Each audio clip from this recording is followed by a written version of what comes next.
Good evening, everyone. We'll go ahead and call the City Council for September 20, 2010 to order. First thing on the agenda, as always, is the roll call and determination of the quorum.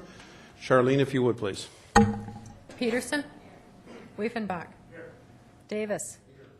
Adcock? Kroger? Here. Costello? Here. Quaker? Here. Waugh? Brown? Mason? We have a quorum. Very good. Just a reminder, if you have a cell phone or a pager, if you please turn those off or put those to the vibrate mode, we would certainly appreciate that. Also, if you wish to speak to any issue either on the agenda or not on the agenda, we do have speaker request forms. They look like this. They're to your left or right over on the media table. If you please fill that out with your name and also the item that you wish to speak to. That way, as we work our way down the agenda, we'll make sure that we do not overlook you. Next on the next, as always, is our invocation. Let's see, is Pastor Engelmeyer here? If not, I would ask everyone to please rise for a moment of silence, which will be followed by the Pledge of Allegiance.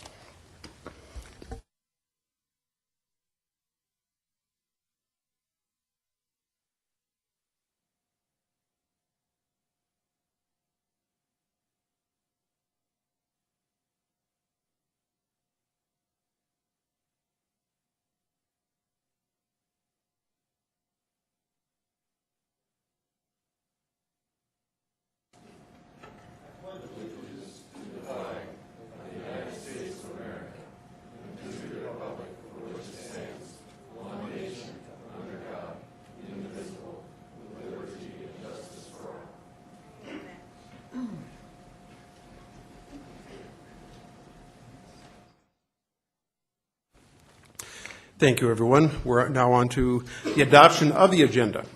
Are there any additional items that need to be added to the agenda? Let's go to Jason Green, City Attorney.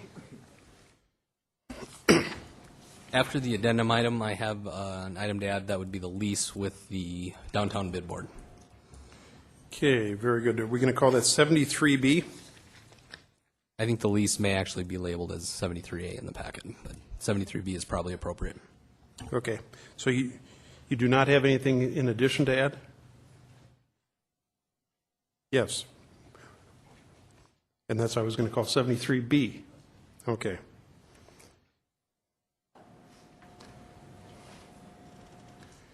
Good. Very good. Any additional items that need to be added to the agenda? Let's go to Alderman Sam Quaker. Thank you, Mayor. I have two items. The first item is setting a November or December budget update. And then the second item is update on waste and fraud hotline.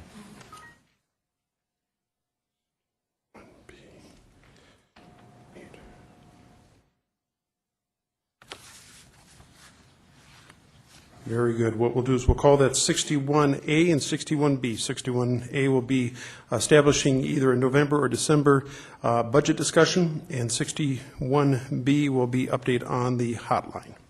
Any additional items to be added to the agenda? Let's go to Alderman Ron Kroger.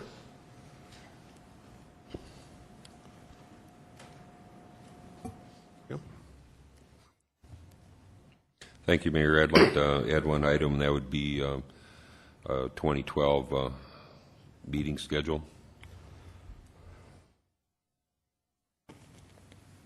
Very good. We'll call that 61C. Let's go to Alderman Aaron Costello. Thank you, Mr. Mayor. I would like to add an item, use of council email during council meetings. Thank you. Thank you.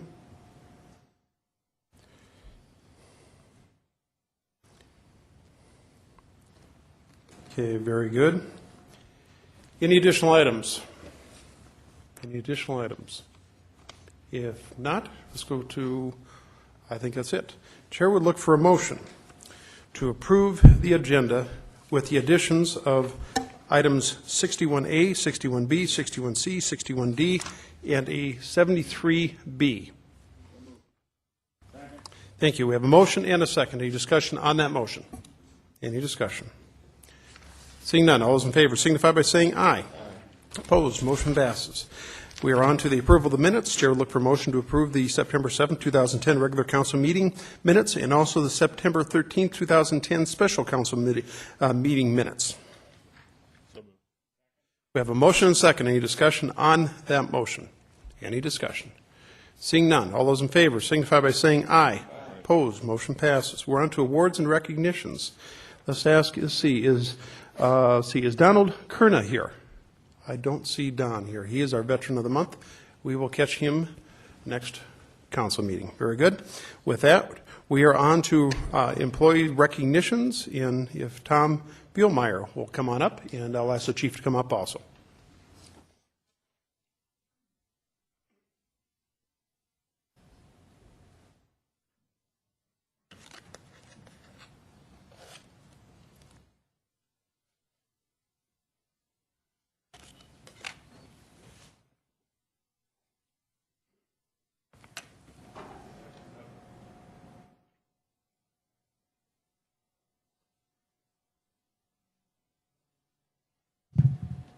There we go. We always have the pleasure of recognizing our long-term employees here at the City of Rapid City. And Tom has been with us for 20 years in the Rapid City Fire Department. With that, I'm going to ask Chief Multivern to give us a little bit about Tom's background and his duty within the fire service.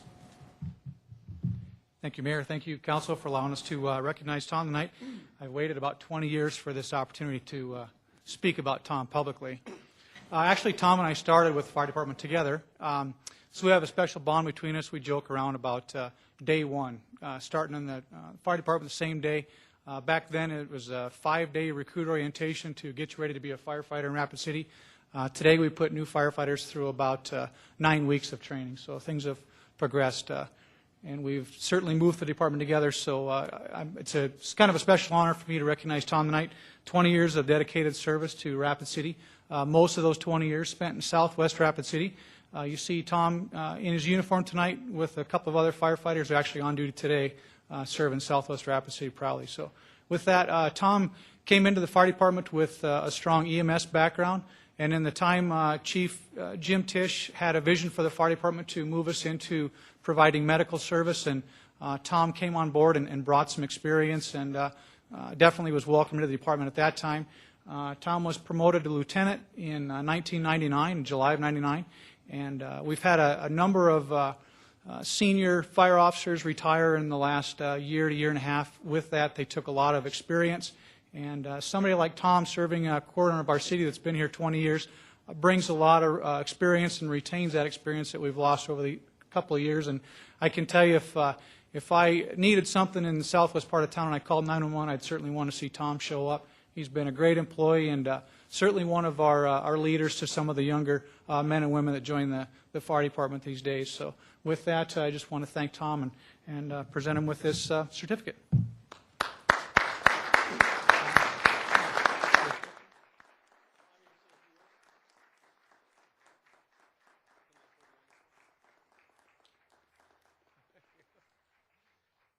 That's quite a little bit more speech than I expected, so thank you, Mike, and thank you, everybody. It's been a good 20 years, and I got about 10 more to go, and I think they'll be just as good, and so thank you.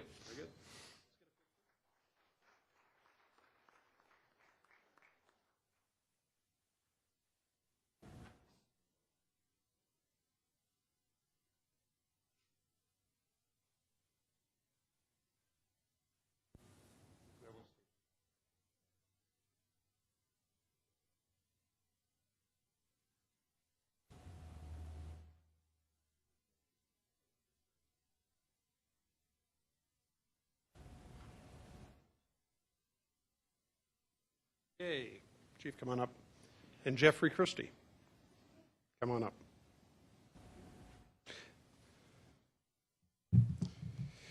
There again, we have the honor. Congratulations. We have the honor of recognizing another long-term employee. There again, 20 years Jeffrey has been with us, and I'm going to let Jerry Cole, who is our Parks and Rec Director, talk about Jeffrey's career here at the city. Thank you, Mayor. Jeff's been with us for 20 years now. He started out in the sanitation department and spent 12 years there before he transferred into the Parks Department. Jeff has the honor in the Parks Department of working the hundreds of miles of irrigation systems. Right now they are in one of their modes to shut down all the irrigation systems in the city, and generally when you see Jeff working in the parks or along the street, you'll see mostly the feet in the back end because his head and hands are generally in the holes digging. But Jeff, congratulations on your 20 years and 20 more.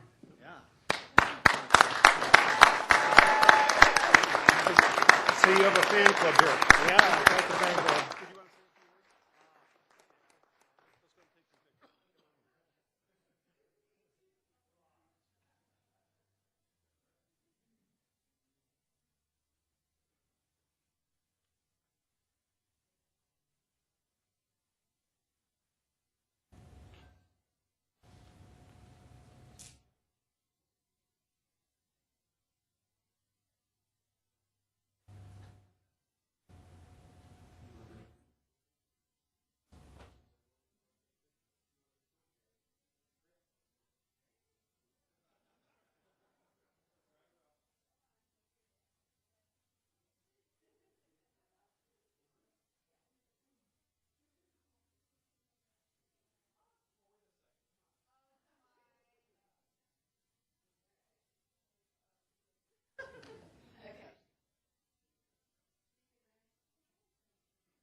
Okay.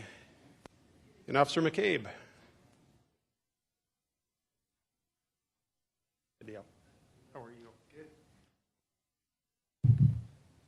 Isn't it amazing how many folks that we have that find Rapid City as a wonderful place to work, and Dale's no exception, 20 years in the PD. And with that, I'm going to let Chief Allender talk about Dale's career. Well, Dale came to us in 1990. Before that, he was in the Air Force.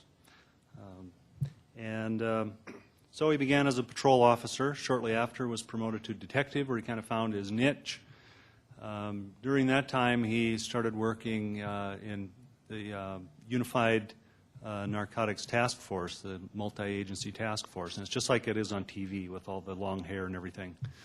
And in fact, Dale had a long hair contest with another guy there one time.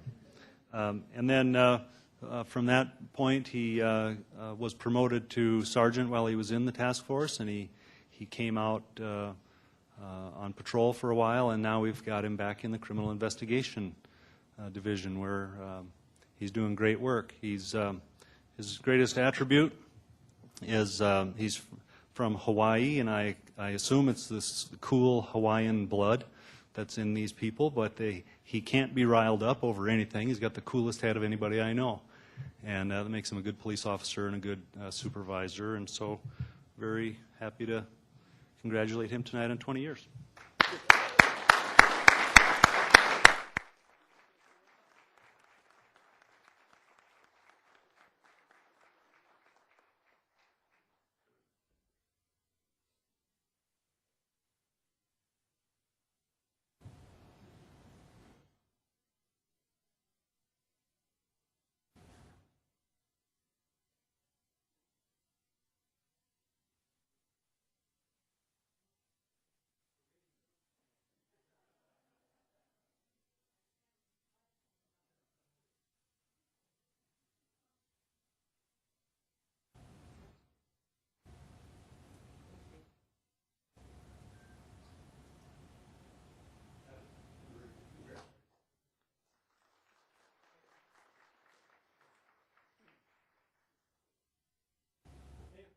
Come on up. Now, here's a guy who looks like a cop. Dan has been with us for 25 years, and I've had the honor of knowing him for, I believe, at least the last 12 years I've been affiliated with the city. And with that, I'm going to let the chief, there again, fill us in a little bit of Dan's career. Dan Rude.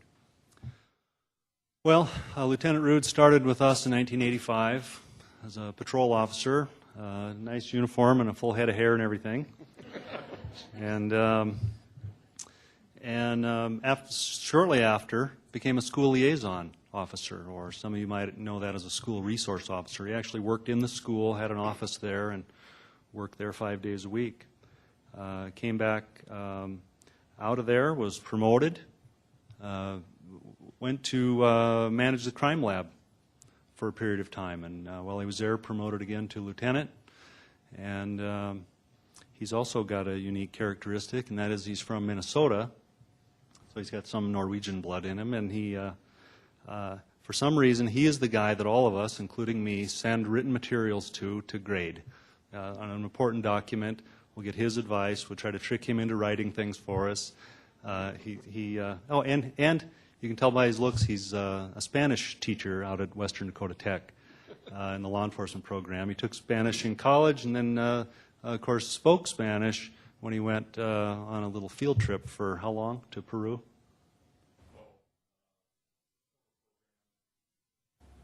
Mexico. Yeah. Can't keep him home. So anyway, great to have him around for 25 years. These two guys tonight that we recognize have the integrity and the characteristics, the character that we look for in new police officers. So very happy for both of them.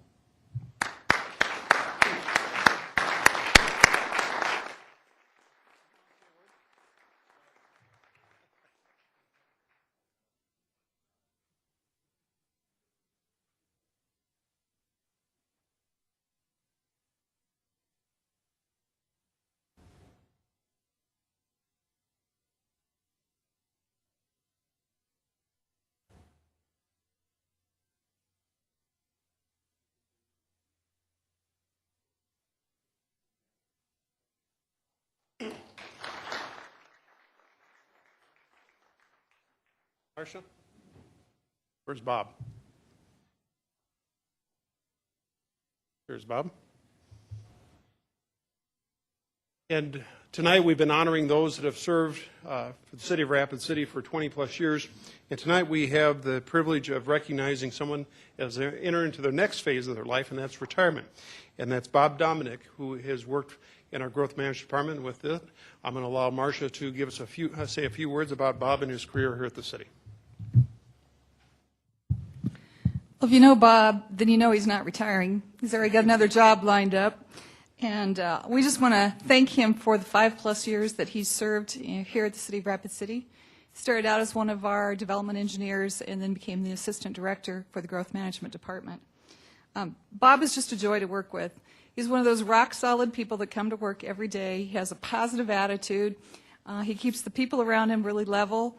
And sometimes things get a little hot in the growth management department, and he's always been the one that would keep everybody on the good level when we dealt with issues. He has a lot of credibility in the community from his multiple years of experience. I won't embarrass him by telling you how many that is, but there are many engineering departments that would just be happy to have a total of the amount of experience that he brings to the table. When we had a problem out in the field, Bob's the guy I would send out to deal with both the homeowners, the developers, the property owners, because he could find the solutions. He had the background and experience to do that. He also is the person that really contributes to the community, and that's one of the things that we want to recognize in our employees, that many of them participate in the community fully.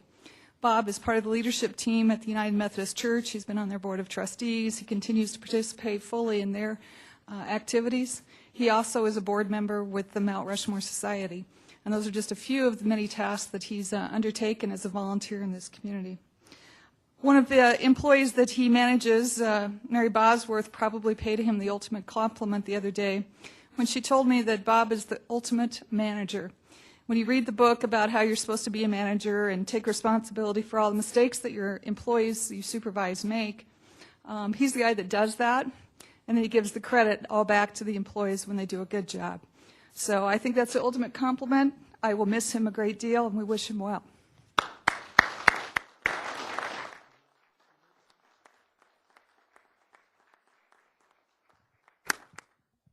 After that, I was looking around to see who this Bob was.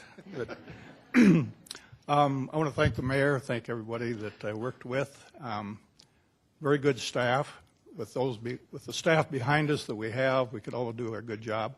And we work diligently and hard to do what we're expected to. I especially want to thank Marcia for the opportunities and the challenges that she gave me to grow in this position. So thank you, Marcia.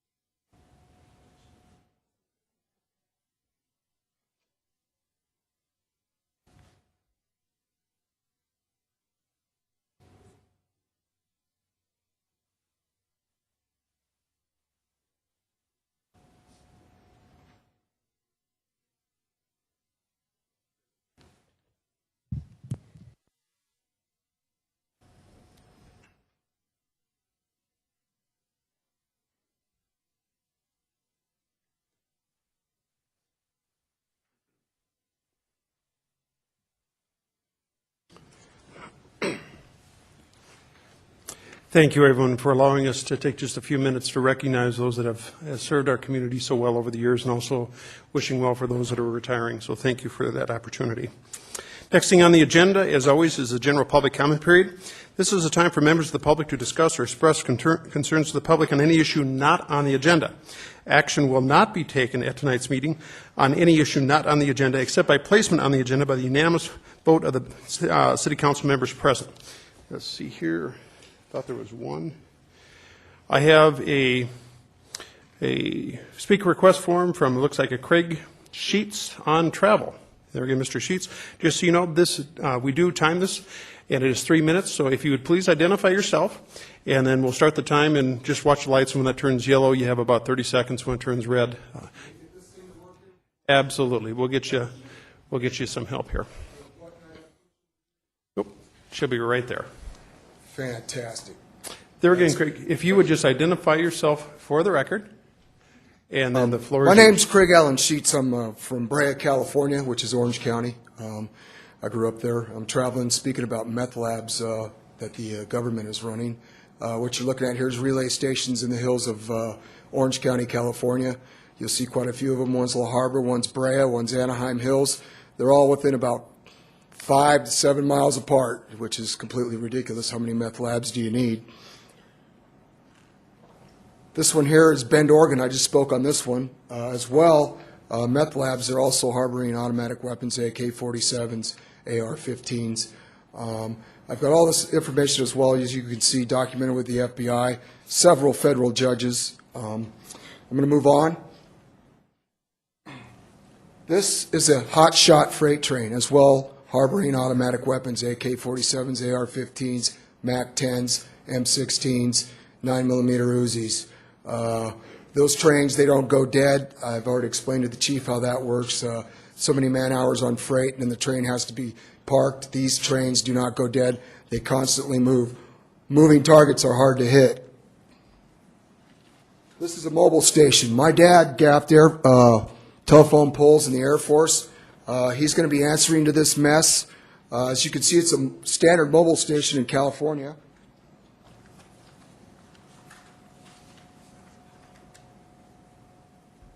Each gas station has a pattern of these 3 cans on the gas docket.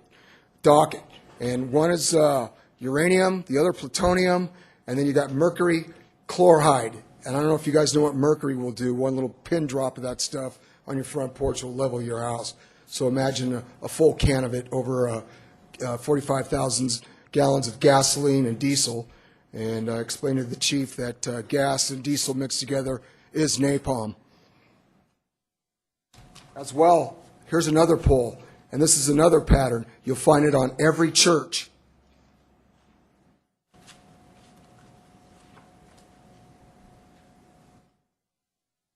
Telephone pole kind of looks like that cross, I think. And if these people are worshiping this stuff, that's pretty bad. Not good. One more for you. This is Hermosa. This is an elementary school in Fullerton, California.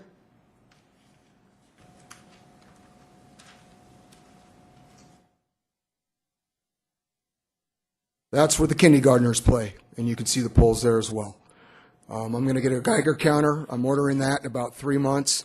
That detects radioactivity. Unfortunately, these things are probably coated in lead, and that will block the Geiger counter, but it will certainly help us out on some DNA facts later on down the road on people that are involved in this. I appreciate your time. And as well, you guys know you have a meth lab up here in your hills. The single antenna is P2P storage. You cannot keep a whole lot of P2P around the flame, because if it goes off, it's nastier than gasoline. Have a great night. Thank you, Rapid City. Nice to meet you, Chief. Thank you. I do not have any additional speaker request forms from the public. Is there anyone else in the audience that wishes to speak to any issue not on the agenda? If not, we will move on. We're on to the non-public hearing items. These are items 3 through 61 inclusive. 3 through 61 inclusive. The chair would look for a motion to open the public comment period on 3 through 44 inclusive, please. We have a motion and a second. Any discussion on the motion? Any discussion? Seeing none, all those in favor signify by saying aye. Opposed, motion passes.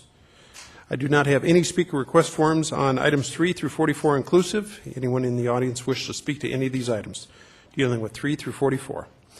Not, the chair would look for a motion to close the public comment period. We have a motion and a second. Any discussion on that motion? Any discussion? Seeing none, all those in favor signify by saying aye. Opposed, motion passes. We're on to the consent calendar. These are items 3 through 34 inclusive. And the chair would ask if any of these items need to be pulled from the consent calendar. I would request item 6 and also item 29. Any additional, please turn on your light. Let's go to Bonnie Peterson. I would like 22 and 23, please. 22 and 23. Okay, any additional items? Let's go to Alderman Sam Quaker. Item number 33. Thank you. Okay, any additional items? So far, we're dealing with items 3 through 34, and we will be removing from the consent calendars items 6, 22, 23, 29, and 33. Not, the chair will look for motion to approve the consent calendar, items 3 through 34 inclusive, with the exception of 6, 22, 23, 29, and 33. We have a motion and a second. Any discussion on that motion? Any discussion? Seeing none, all those in favor signify by saying aye. Opposed, motion passes. Let's see, we are on Public Works items. Let's go to our committee chair from Public Works, who is Alderman Sam Quaker. Could you please read him item number 6, please?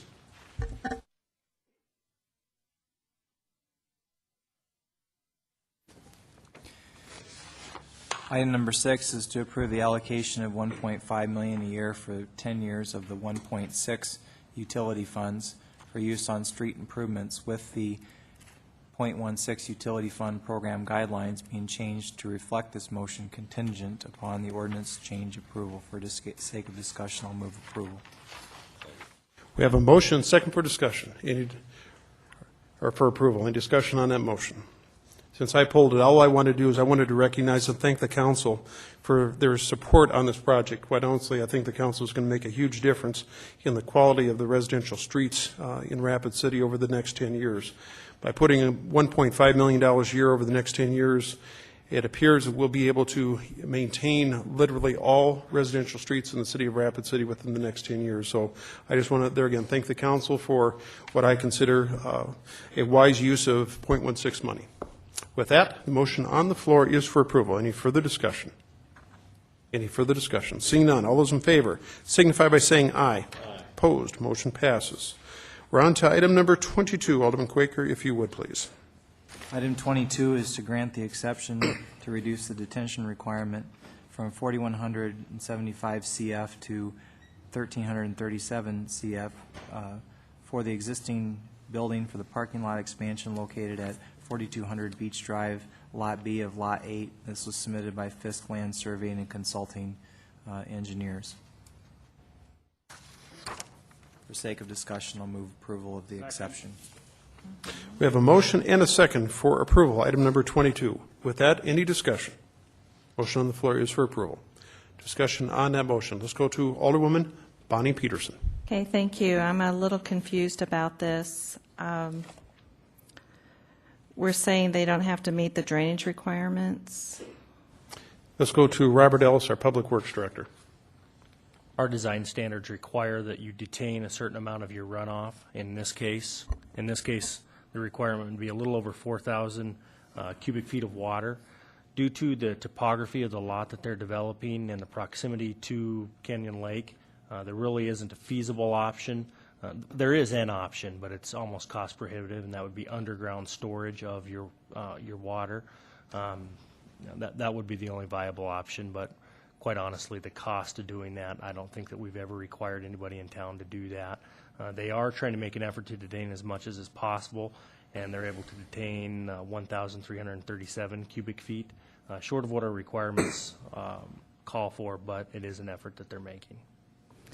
Okay, Bonnie, you still have the floor. Oh, I'm sorry. So they're wanting to build a parking lot in that space, and can they not build just a smaller parking lot to make this work? Mr. Ellis? There may be a parking lot there already. I guess I'm not exactly sure on that. The problem is the property doesn't drain to one location, and they're trying to get as much of the area that does drain to the corner of the lot where they're planning to build a detention facility, but they can't get all of the water there. The only way that they could put anything in is to tear up the existing parking lot and regrade it and put in some underground detention. But again, it'd be very cost prohibitive. Mr. Ellis, what would be your best guess what's going to happen to the water that they're not, It'll go to Canyon Lake.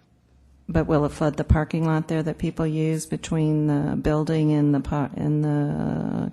lake? Mr. Ellis? Where Well- people, try to have fun?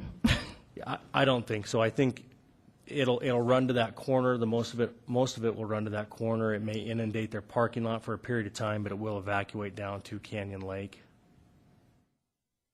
I don't see it impacting the park, if that's what your question is. Okay. Okay, thank you. Thank you. Let's go to Alderman Aaron Costello. Thank you very much, Mr. Mayor. There was a lot of discussion on this item in Public Works Committee, and rightly so, because there is some information which you have to delve through to understand the issue. One nuance of this is that the 4,176 cubic feet is in regards to the entire paved parking lot, which is actually quite expansive. Excuse me. The area which they are developing would actually require less cubic footing or cubic footage. And Robert, please correct me if I'm leading anyone astray here. The way I understand is that they're leveling a house or removing a house and paving a parking lot, and due to the fact that that parking lot connects to other parking lots, then it becomes this big parking lot with this huge cubic footage that you have to accommodate for.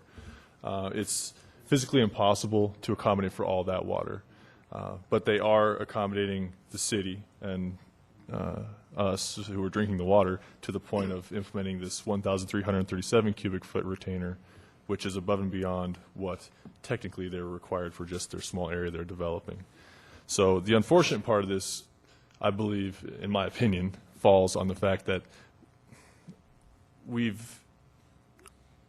I'll say only recently began implementing really stringent stormwater mitigation controls. In the end, from my perception, sitting at Public Works, it was physically impossible, as Mr. Ellis said, for them to retain that water without going to extraordinary measures. So I hope that helps, Bonnie. Thank you. Let's go to Alderman Ron Weifenbach. Thank you, Mr. Mayor. There was this same issue in North Rapid, and I noticed that we denied that. There was a little place, I believe, off of Knollwood there that had the same issue that was going to push the water down.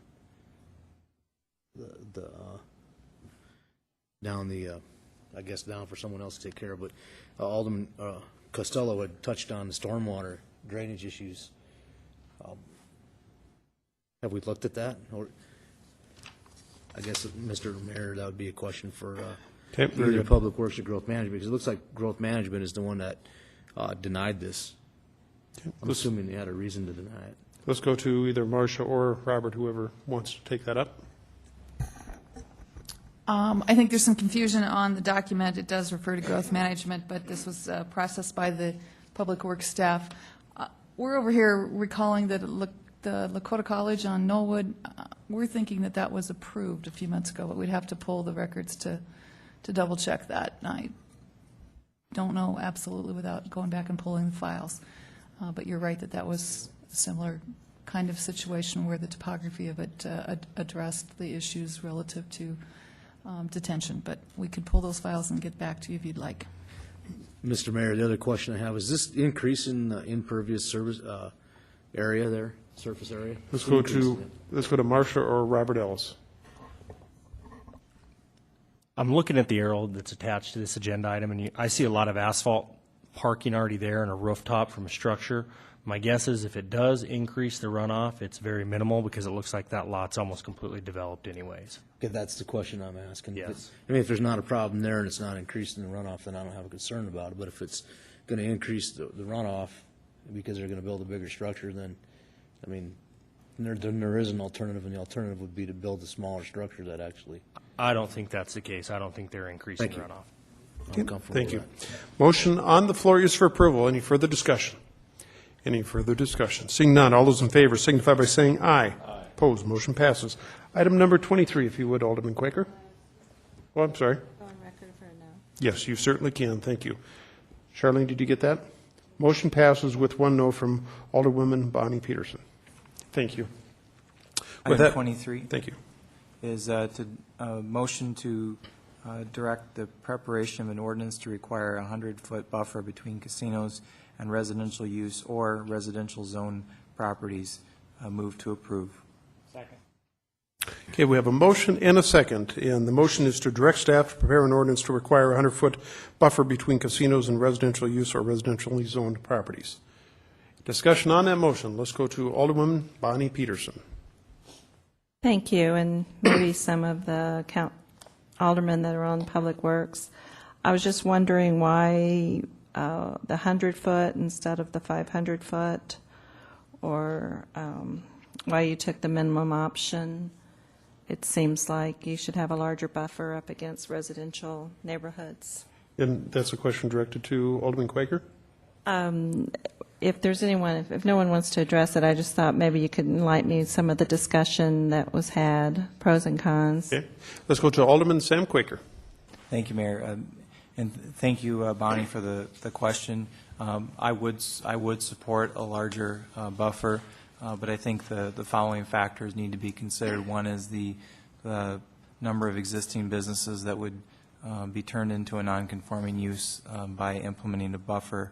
Number 2 is passability and acceptance by council of a reasonable buffer. Number 3 is both of the recent controversies that have, or recent situations that have become somewhat controversial in front of the council was the one in North Rapid and the one off the 700 block of Indiana Street. Both of those fall within the 100-foot of a residence or residential zoning. And so I think that this is a very reasonable step to take. I want to remind everyone that we currently have a 1,000-foot buffer in place for adult-oriented businesses. It once started out at 400. At some point, we may want to come back and take a look at it again. But I think a 100-foot buffer has broader support, and want to encourage everyone to support this step. Thank you. Thank you. Let's go to Alderman Ron Weifenbach. Thank you, Mr. Mayor. I have a question for, I'm not sure if this would be for Marcia or for Jason, but currently, is there zoning requirements for casinos? Or? Yes, and let's go to Marcia Elkins. It's actually zoning requirements for on-sale liquor establishment, which is what you have to have a casino, and that requires the conditional use permit application. So there's not like it's not like a general, it doesn't have to be zoned in general commercial or light industrial commercial or. Marcia?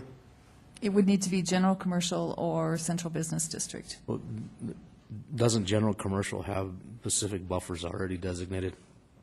Marcia? There are buffers that are required in some situations between parking lots and adjoining property. Typically, there's screening fence or landscaping.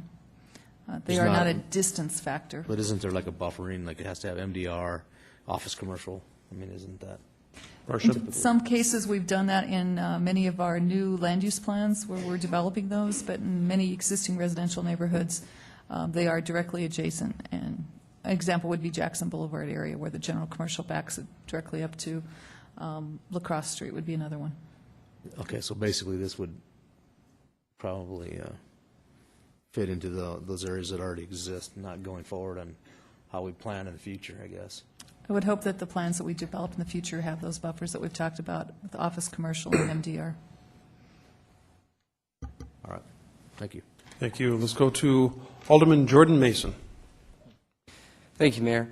I just have one question regarding this, and that is what the impact could be upon restaurants with video lottery or other establishments with forms of gambling. And I guess I would ask very succinctly, what is our definition of a casino, and how would it affect, depending on how broad or narrow it is, upon these other establishments?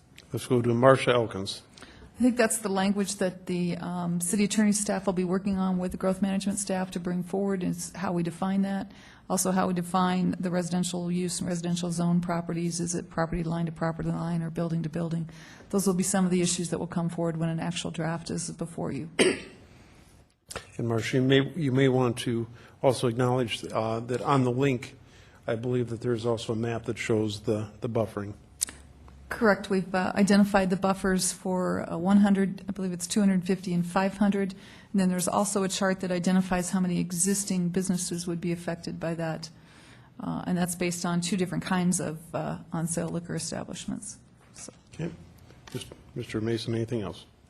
Thank you. I just would like to note that I would like a somewhat of a strict definition of the casino establishment as to not affect businesses that we are not intending to affect. Thank you. Very good. Any further discussion? Motion on the floor is to direct staff to prepare an ordinance to require 100-foot buffering between casinos and residential use or residentially zoned properties. Any further discussion on that motion? Any further discussion? Seeing none, all those in favor signify by saying aye. Opposed? Motion passes. Item number 29, please. And let's see, Deb is not here. Who is our Vice Chair of Legal and Finance? That is, I think that's, is that Ron? Go ahead, Mr. Weifenbach. Which one are we on, Mr. Mayor? Item number 29, please. 29. Lift the moratorium enacted by the City Council on July 6, 2004 on the use of teleconference for City Council meetings. Move approval. Okay, we have a motion and a second. Discussion on that motion. Let's go to Alderman Ron Kroger. Thank you, Mayor. I had some concerns regarding lifting this moratorium on telephone conferencing. And in talking to some council members, I mean, they brought up the point about video conferencing and Skyping and all those kinds of things. So I guess what I'd like to do is to make a substitute motion to continue this and have staff look into all of those different types of ways that we can do conferencing. Okay, we have a motion, substitute motion, and a second to continue this item and ask staff to come back with a report as far as what our capacities are with the different technologies. Is that fair? Okay, very good. Discussion on that motion. Alderman White or Kroger, anything else? No. Okay, let's go to Alderman Sam Quaker. In speaking directly to the continuation motion, I think that this is a good idea to look into the ramifications of this and the alternatives. I remember two specific discussions on this.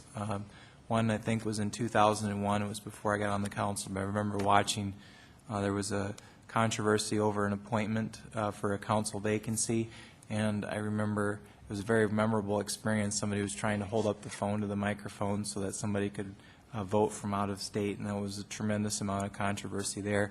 And then the other one was in 2004, which is what gave rise to the moratorium, and there was some question as to why other council members weren't afforded the same opportunity, who were also unable to make the meeting that was called on very short notice, but were in town. And so I think that in order to have adequate teleconferencing, you have to have adequate room for debate, and that's why you can't just hold the phone up to the microphone. There needs to be a good discussion on this and good research to make sure that we're not taking a step backwards in terms of open government by allowing this. So I do support the continuation. Thank you. Let's go to Alderman Ron Weifenbach. Thank you, Mr. Mayor. And I can go along with the continuation to look into the motion, but as I read this particular motion, unless the ordinance or whatever was passed says differently. This specifically addresses telephones, voting by telephone. I mean, when I got on the council 3 years ago, I don't think anybody's been displaced the opportunity if they wanted to teleconference. I think that's a state law. And but this, unless something's differently, and I guess this question would be for our city attorney, this clearly says Alderman French addressed the issue of voting by telephone by council members. Motion was made by French, seconded by Quaker, to place a moratorium on further activity of voting by telephone. It has nothing to do with video conferencing. Okay. Let's go ahead and address that to Jason. Just a reminder, the motion on the floor is a continuation motion. But Jason, if you could please respond to that question. Thank you, Mr. Mayor. Under state law, the definition of teleconference includes telephone, audio, and video conferencing. Also, I think the technologies that use the video system are actually using telephone lines. So it's probably wise to clarify it either way. Okay, very good. We'll go back to Mr. Weifenbach. Well, I just want to clarify, because the question was asked the other day about a particular alderman wanting to teleconference or Skype or whatever, which is different than a telephone. So I just want to make it clear that by this, it doesn't say that that can't be done at this point. I mean, am I reading this wrong? I mean, we can talk about reading into it all we want, but I'm reading what exactly it says here. It says telephones. So is Skyping out of the... Let's go to Jason Green. Electronic data transmission? I mean, to me, telephones versus computers are two completely different items. Well, I think that's ultimately a decision for the council. This was a council policy that was enacted, and I think the council could make that decision on a case-by-case basis. As I said, either way, it probably bears further definition. Thank you. Thank you. Let's go to Alderman Aaron Costello. Thank you very much, Mr. Mayor. And thank you, Mr. Weifenbach, for bringing the ordinance and bringing that to our attention of what the specific ordinance says. I moved to second the continuation motion because I believe beyond capacity, anytime there's electronic participation in these meetings from afar, there are many things that could go wrong or could be hanked or just get messed up in the process. So in addition to capacity, I think there needs to be a solid amount of testing. We need to consider the circumstances and the limitations of when we would allow this and perhaps come up with some guidelines. Because there are other options for an individual item. If there's an alderman's item that they really want to participate in, there's always the option of continuing, and there's perhaps a more aggressive option of holding a special council meeting to discuss that particular item. So I think we should take all this into account as we move on along this discussion of electronic participation in council meetings. As Alderman Mason touts in lieu of travel, these are fantastic ways to communicate, but at the same time, things can go wrong, and when it goes wrong, it's really annoying and frustrating. And I can think of few things more frustrating dealing with a council meeting than if I were participating remotely and something went amiss and IT was scrambling to solve the problem, and I'd be holding up both the people here, the council members and the audience. So I'm in favor of continue. Very good. Motion on the floor is to continue. Let's go to Alderman Jordan Mason. Thank you, Mr. Mayor. I'm also in favor of continuing, but for different reasons. I appreciate Alderman Weifenbach's comments, as many of those same comments I and others brought before the Legal and Finance this week. And I look forward to getting back a report that will show, and I am confident will show, the various and innumerable amount of technologies that are available today that are reliable. In the day and age of technology as it's expanding, communication availability is unlimited. And I think with the capabilities of voice over IP, and that technology has allowed for compression, faster speed, and more reliability in this day and age, and I look forward to that report. Thank you. Thank you. Motion on the floor is to continue. Any discussion on that motion? Any discussion? Seeing none, all those in favor signify by saying aye. Aye. Opposed, motion passes.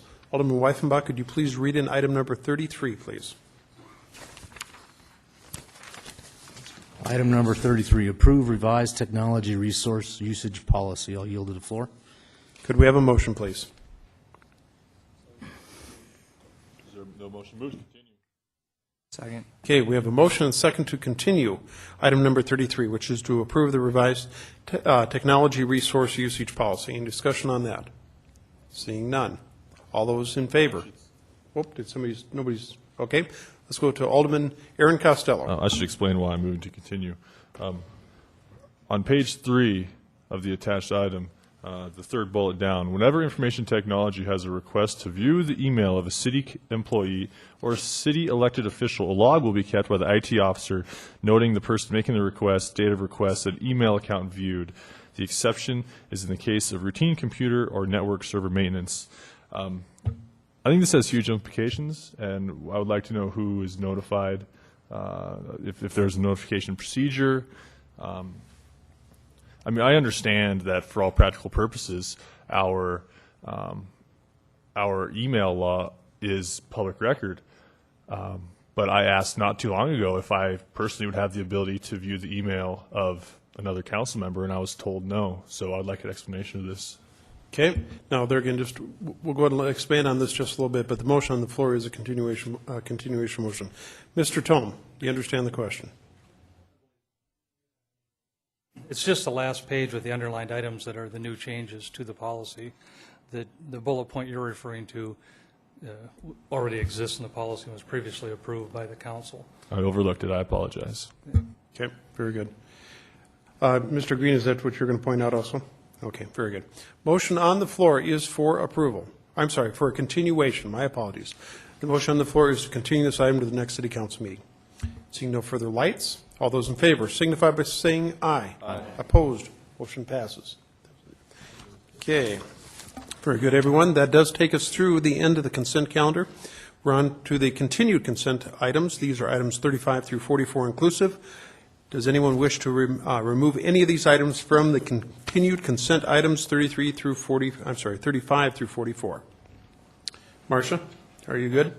How about from the council? Seeing none, the chair would look for a motion to approve the continued consent items 35 through 44 inclusive per the recommendations on the printed agenda. We have a motion and a second. Any discussion on that motion? Any discussion? Seeing none, all those in favor signify by saying aye. Aye. Opposed, motion passes. Thank you, everyone.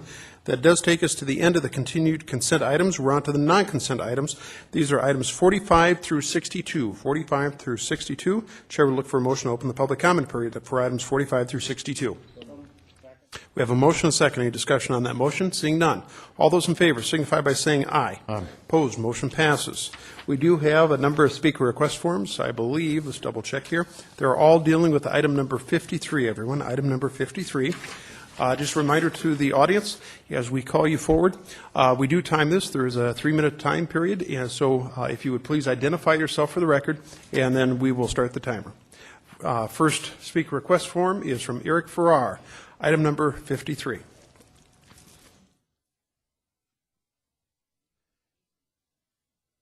There again, Mr. Farrar, if you'd identify yourself, then the floor is yours. Yes, hello, Eric Farrar, Rosenbaum Signs, current owner. And may I use this next to me for a couple items? Absolutely. Thank you. First of all, I just want to throw, thank you. Okay, I'm going to bring these up a little later. But my concern is about the billboard moratorium and overall sign moratorium, I guess, that was put on at the last council meeting.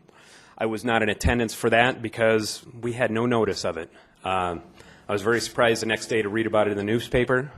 That was my notice as far as how LED signs were included into the moratorium.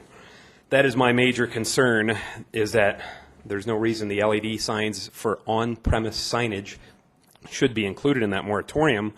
As a matter of fact, I don't know that there should be a moratorium on signs altogether. I also was unclear about why exactly there was an emergency. One of the items I did find out afterwards, after sending emails to the council and whatnot, was that sounds like the Civic Center sign was one of the main reasons that LED signs were brought back into it. Still, I do not believe any LED signs need to be considered in this moratorium. In the last moratorium, it was figured that code enforcement is what was needed to take care of any issues with LED signs, and I'd like to keep it that way. I honestly, in general, I just wanted to point out a couple things. Bonnie Peterson mentioned in that council meeting that Brennan Casey had mentioned there was no notice, to which Jason Green said it was on the agenda. There was an email sent out that was notice. Boy, I sure didn't see any notice for on-premise signs. Deb Hadcock had mentioned that it was an issue of visual clutter, I believe. And with that, I just want to throw out a couple images from what I took the morning before Public Works last week. And I wanted to address and just throw out there that if you're going to deal with visual clutter, these are probably the items you should start with. Mainly banners. Banners around town. I mean, if you guys want to do something, start working on the banners. LED signs, whole different ballgame. Some additional banners that I took pictures of. This is all 10 minutes worth of work. I see they're advertising 2008 Sturgis t-shirts. And I'll just throw the last one up there. If you really want to deal with some visual clutter, I really think somebody should take a look at that. Okay, so I just hope that we can get the LED signs taken off the moratorium. We need to work on the sign codes, yes, but code enforcement really has to do their job. Thank you very much. Thank you. We also have a speaker request form. This is also on item number 53 from Jim Jackson. Very good, Mr. Jackson. Please identify yourself for the record. Then the floor is yours. I'm Jim Jackson, shop supervisor of Rosenbaum Signs, which has been in business in Rapid City since 1928 for 82 years. I've been working with that company for the last 38 years. Our company is an on-premise business. The difference between an on-premise is signage is personal property signage of local business people on their property or their business.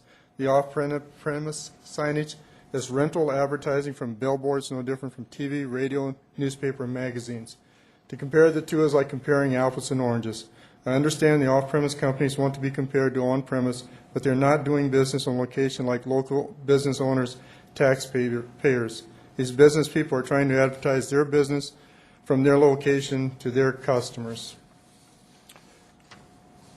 I sent you all that PowerPoint today. I hope you all had an opportunity to look at that as what can do to clean up the city.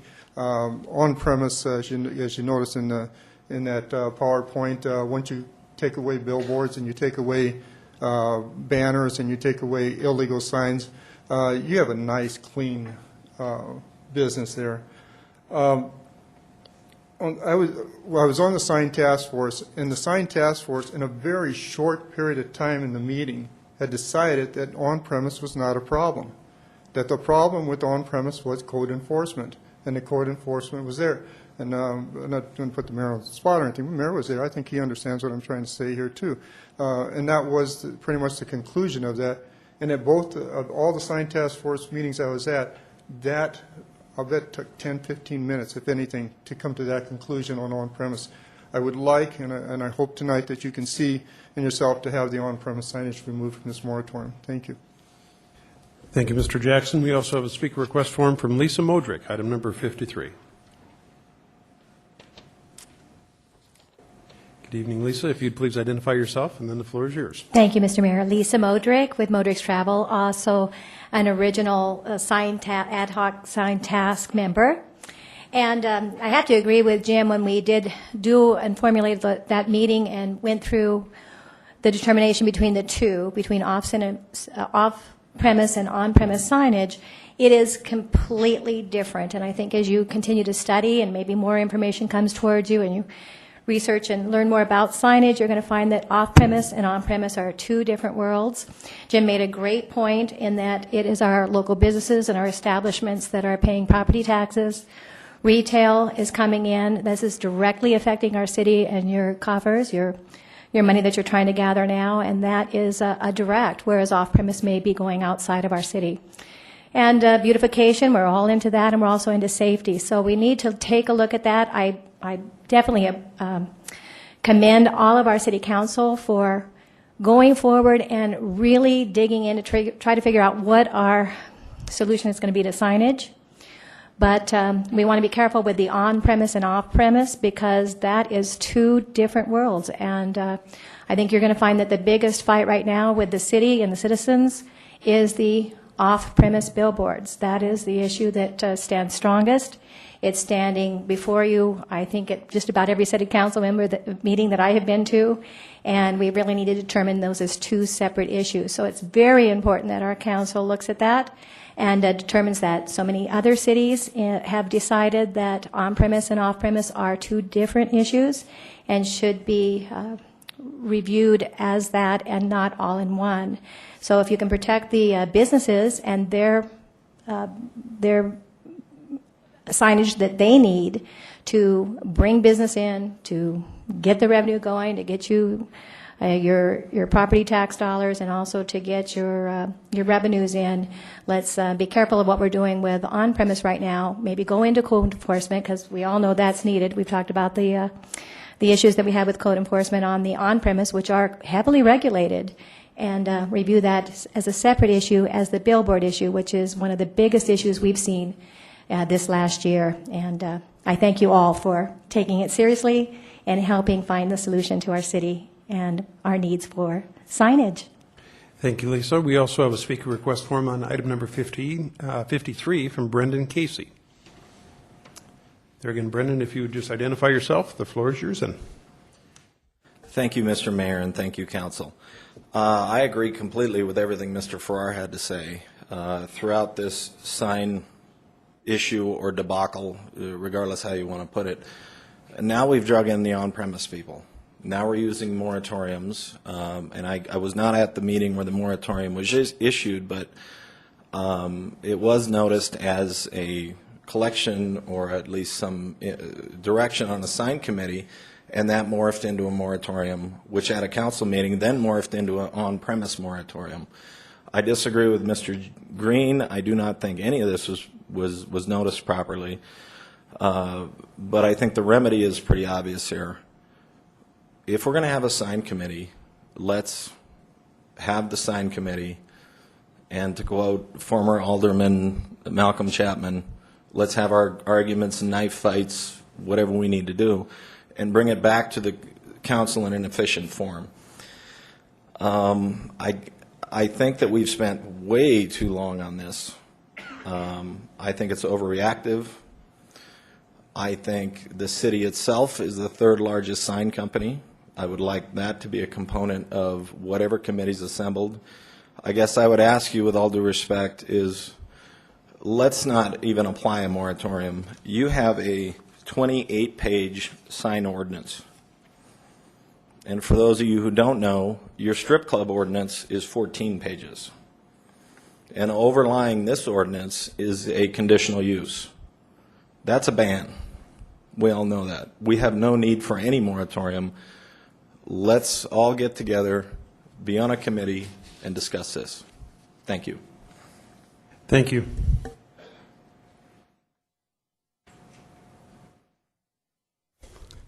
We also have a speaker request form from Terry Olson, item number 53.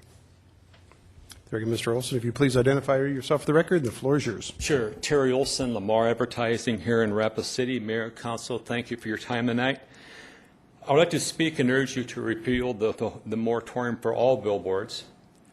We as off-premise are not asking for any special treatment, nor are we asking to be treated unfairly. We have been accused of not coming to the table, however, but we have attended every sign code task force, even though we weren't on the committee. When we had our digital applications in before the last moratorium, we agreed to file the recommendation of the sign code task force and give up sign credits in exchange for approval before the new ordinance was even voted on. We have lobbied council members numerous times. Like I said, I got a lot of you on speed dial. What can we do to move this forward? We ask you to identify and label signs that you have problems with. Let's come to the table and let's work this out. One of the things that I don't believe we're guilty of is not coming to the table, because we have come to the table. One of the other reasons for a moratorium was for the rush of putting in applications before the moratorium was in effect. No off-premise applications were put in by the time Monday night moratorium, or Tuesday night moratorium was approved, and Saturday morning when the publications went out. But also a number of on-premise sign applications were taken. We believe the average citizen cannot tell the difference between an off and on-premise billboard. The outcry for reform is coming from the result of blinking, flashing, scrolling on-premises signs that advertise off-premise advertising. It is not our intent to throw the on-premise people under the bus, but we certainly agree with Rosenbaum that they cannot control what their advertisers do with their digitals after their installation trucks leave their premises. I believe the city can, however. We have heard that we don't need any more ordinances, just enforce the ordinance we already have. We've been talking about this for over a year. Nothing has changed. More ordinance won't change a thing until we get the enforcement. I would urge you both. I would urge you to be fair and end both the on-premise and off-premise moratorium. And let's sit down at the table and let's get this thing worked out. We've been trying to pull this Band-Aid off a little bit at a time. It's our recommendation that we jerk the thing off and let's get down to business. Thank you for your time, and I'll be available for questions. Thank you, Terry. I have no further speaker request forms. Is there anyone else in the audience that wishes to speak to any items? And we're dealing with items 45 through 62 inclusive. If not, the chair would look for a motion to close the public comment period. Okay, we have a motion and a second. Any discussion on that motion? Any discussion? Seeing none, all those in favor signify by saying aye. Aye. Opposed, motion passes. With that, we're on to ordinances. Alderman Weifenbach, could you please read in item number 45, second reading of ordinance 5637, an ordinance regarding supplemental appropriation number 4, 2010. Move approval. We have a motion and second for approval. Any discussion on that motion? Dealing with item number 45, which is second reading of ordinance number 5637. See no further lights. All those in favor signify by saying aye. Aye. Opposed, motion passes. 46, please. First reading of ordinance number 5669, an ordinance to authorize the issuance of refunds under certain circumstances by adding a new section to Chapter 2.4 of the Rapid City Municipal Code. And I'll yield to the floor. Could we have a motion, please?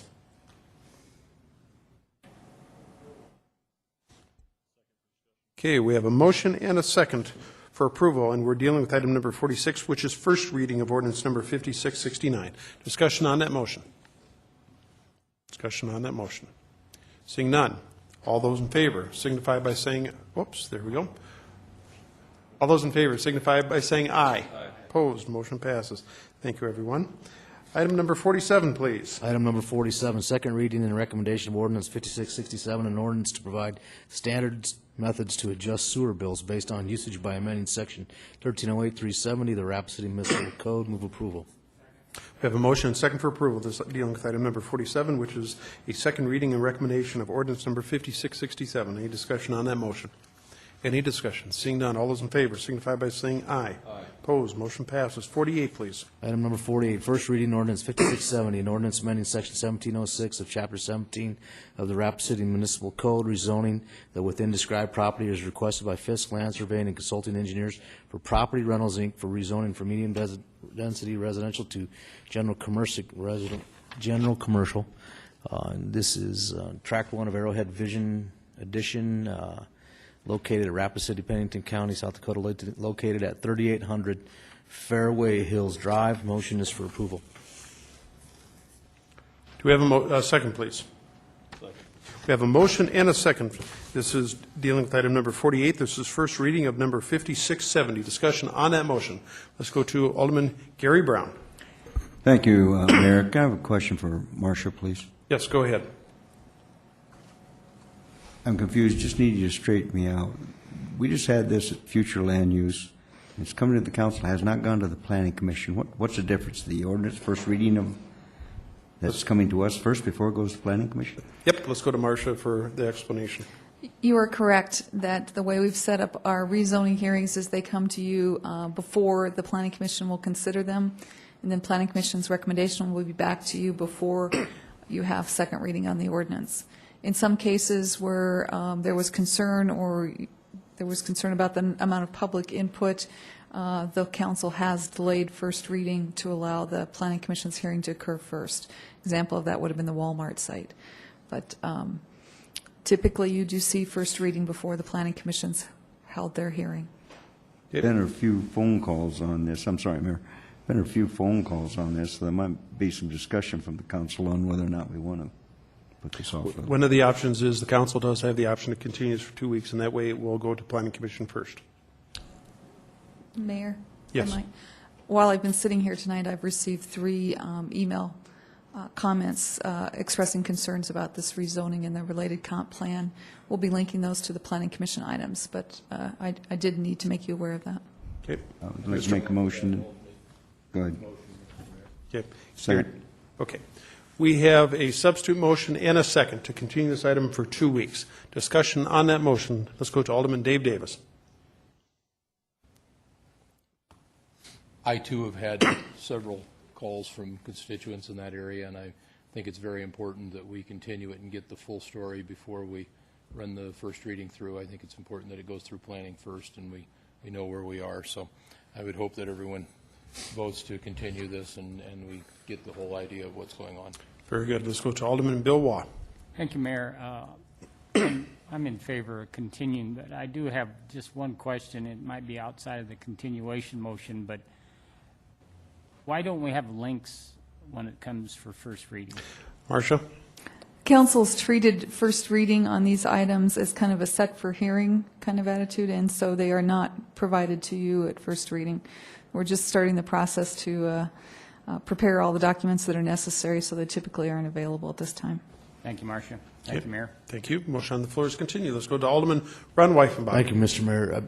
My question is for Marcia. This item is suggested for approval from staff? Marcia?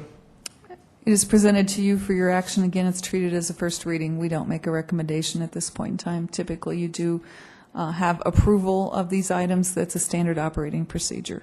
Again, the full recommendation will come forward to you from the Planning Commission once they've taken action on it. So just a set for hearing kind of action. That's typically how this is considered. Well, maybe we should make that clear in the future, because I don't want, if there are several questions up here from my colleagues, and if we were to move this forward as an approval item, and then it goes to the Planning Commission, and the Planning Commission says, well, the council's already approved it. I mean, I think that could maybe. Let's go to Marcia Elkins. I think the Planning Commission's fairly familiar with the fact that you treat this as a routine action on first reading, and that you expect to see their full recommendation prior to your second reading. But certainly in some cases where there was concern or neighborhood input was anticipated, you have continued it for 2 weeks. My next question, Mr. Mayor, is there a way that we can just eliminate this from having to come to us before it goes to Planning Commission? Let's go to Jason Green. There is. And it requires a change in your process. Okay, well, then maybe we need to look at that, but I'm not going to go there tonight. Thank you. Okay, very good. Motion on the floor is to continue this item to the next city council meeting. Any further discussion on the motion? Seeing none, all those in favor signify by saying aye. Opposed, motion passes. Item 49, please. Item 49, first reading, ordinance number 5671, an ordinance amending section 1706 of chapter 17 of the Rapids City Municipal Code, rezoning the within described property is requested by Bob Brandt for Century Resources for a rezoning from General Ag District to Light Industrial District on the East Anamosa Street and south of the intersection of North Creek Drive and East Anamosa. The motion is for approval. We have a motion and second for approval, doing the first reading of ordinance number 5671. Any discussion on that motion? Mr. Mayor? Yes. If I might, I want to make sure that you understand this is the same as the other item that just appeared. Again, it would be typically set for hearing consideration, and that's why it's prepared this way. Yep. Very good. Any further discussion? Motion on the floor is for approval. See no further discussion. All those in favor signify by saying aye. Aye. Opposed, motion passes. Item number 50, please. Item number 50. A request by Britain Engineering and Land Surveying, Inc. for Marty Eisenbrown for layout plats on track A and B. Eisenbrown subdivision located 1/2 mile east of Reservoir Road and 1/4 mile south of Southside Drive. Approved with stipulations. We have a motion and second for approval of stipulations, dealing with item number 50, which is a layout plat. Any discussion on that motion? Any discussion? Seeing none, all those in favor signify by saying aye. Aye. Opposed, motion passes. Item 51, please. Item 51, report on creation of second floor review working group. I yielded the floor. I'm not sure what the motion would be here. Okay. I will point out, you should have received an email and also attached by link. There is a list of folks that I am appointing to the working group. Let me read these real quick in case you haven't seen these. Janelle Fink, Bill Freitag, Jeff Loggy, Jim Meyerhouse, Tom Rao, Jim Sko, Jerry Schoner, and Pat Telestis. If we could have a motion, please. Thank you. We have a motion and a second. Discussion on that motion. Let's go to Alderman Sam Quaker. Thank you, Mayor. Will this working group have a council liaison? And if not, can we add one? Yes, we certainly can. And my intent was to actually ask, and I haven't had the opportunity to do so, was ask Council President Ron Kroger to serve. Move approval. Very good. Motion on the floor is to acknowledge. All those in favor signify by saying aye. Opposed, motion passes. Thank you, everyone. Item number 52, please. Item number 52, acknowledge raffle request from South Dakota School of Money and Technology. Move approval. Second. We have a motion and a second for approval. Okay. We'll make sure that that's so noted. Motion on the floor is for approval. This is item number 52, acknowledge a raffle request for the South Dakota School of Mines. Any discussion on the motion? Seeing none, all those in favor signify by saying aye. Opposed, motion passes with Alderman Mason abstaining. If the record please show. Item number 52 under Public Works. Alderman Quaker, if you could please go ahead and read that in, please. I'm sorry, 53. Item 53 is sign moratorium. Yield to the floor. Okay, could we, not exactly sure what this is on the agenda. It just says sign moratorium, Rosenbaum signs. So I assume this was an item that was brought up at Public Works. Let's go to Jason Green. I could be wrong, but I think the recommendation was to lift the moratorium. The entire from Public moratorium or Works. just on the reader boards? On the on-premise electronic message centers. Okay, reader boards. Okay, very good.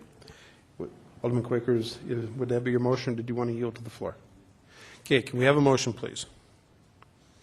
Let's go to Alderman Bill Watt. I'd like to put on the floor a motion to remove on-premise signage from the moratorium. Okay, we have a motion and a second, and that motion is to remove the on-premise signs from the moratorium. Discussion on that motion. Let's go to Alderman Ron Weifenbach. Thank you, Mr. Mayor. I think the council and the people in the audience probably know how I feel about this item. I don't think that there should be a moratorium inclusive of anybody operating in the city unless it becomes a public safety hazard or health hazard for the citizens. So I'm going to make a substitute motion to remove the moratorium entirely. Okay, we have a substitute motion. Do we have a second? Okay, we have a motion and a second. The substitute motion on the floor is to lift the sign moratorium in total. Okay, discussion on that motion. Let's go to Alderman Sam Quaker.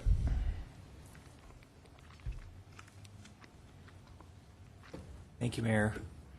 Boy, what a can of worms this is. One of the reasons that the on-premise sign amendment came forward was maybe it's like an old riddle, is when is an on-premise sign an off-premise sign? And if you put a moratorium on off-premise signs, but you have on-premise signs that are being used for off-premise purposes, and that's been one of the reasons that people and constituents are upset, then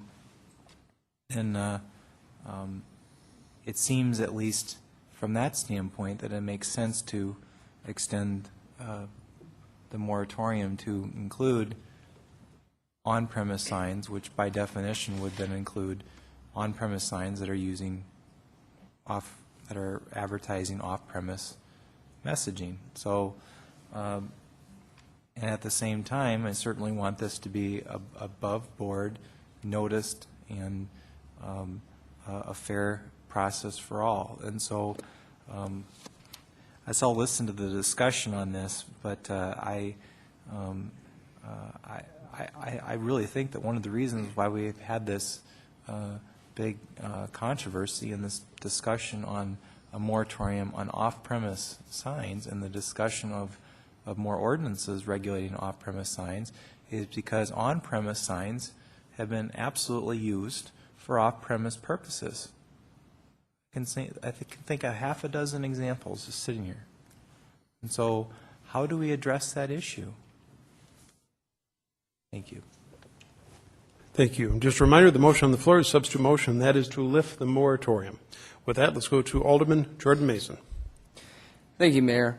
I am actually leaning towards in favor of lifting the entire moratorium, and there's a couple of reasons why.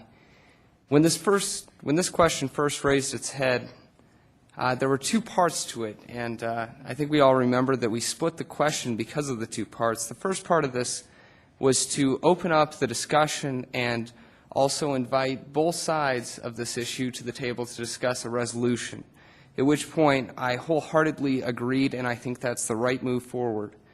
On the other hand, the other facet of this was the moratorium. And part of the reason that this is troubling for me and the reason I didn't vote for it in the first place also has a dual reason. The first being that I felt that there could have been unintended consequences to this, which there seem to have been. And I think also with having a moratorium on the off-premise signs, we may also face, again, unintended consequences. Secondly, I find it kind of counterproductive to invite someone to the table to discuss an issue while simultaneously telling them to stop doing their business. Frankly, when guests walk into my house, I don't slap them in the face, and I just don't find that very appropriate to invite them to an open discussion and then tell them to stop their business. I don't think that's the right way of approaching it, so I just wanted to express where I'm at and my reasoning for it. Thank you. Very good. Motion on the floor is a substitute motion to lift the entire moratorium. Any further discussion? Seeing none, all those in favor signify by saying aye. Aye. Opposed? No. Let's do a quick roll call, please.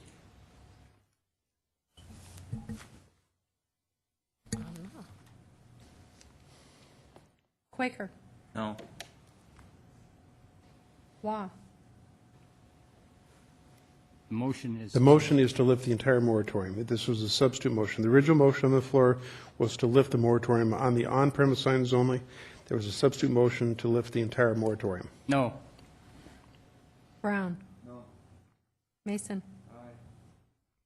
Peterson. Weifenbach. Davis. No. Kroger. Costello. No. Okay, motion fails on a 6-3 vote. We're back to the original motion, and that is to lift the moratorium on the on-premise reader boards. Or Jason, what's the actual language in the ordinance? Electronic message centers? Yes, electronic message center. Very good. With that, let's go to Alderman Ron Weifenbach. Thank you, Mr. Mayor. I'm going to obviously support lifting this moratorium.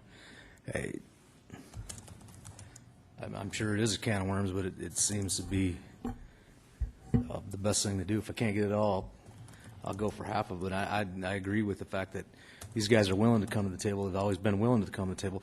My question is to my colleagues is, which billboards do you want them to get rid of?